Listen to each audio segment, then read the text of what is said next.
Hello, traders. FX Pip Collector here. Today is Friday, April 25th, and this is my analysis for the US dollar Canadian. If you haven't done so yet, definitely do check out my free Discord channel, which is linked down here in the corner at the end of the video. And make sure to check out my website, fxpipcollector.com, and watch the video on my home screen to learn more. So US dollar CAD definitely has not broken structure yet, so we can't really say with 100% confidence that we are making a move to the upside.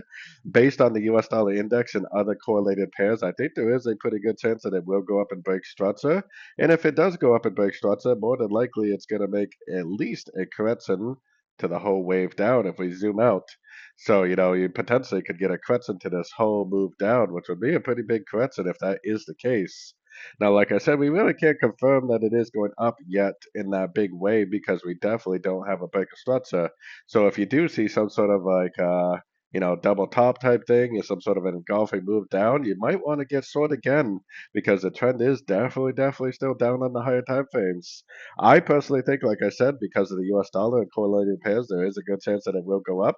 So if you do get short and it just goes down a little bit and then turns back up, you might want to get out of your short and maybe even think about going long because I think there's a pretty good chance that it will go up and break this structure at some point. Maybe it doesn't have to happen today. Maybe it could happen next week. But either way, I would definitely still be suggesting shorts just because of the fact we don't have a breaker structure. But we might be able to get a few pretty good counter trend longs out of it too.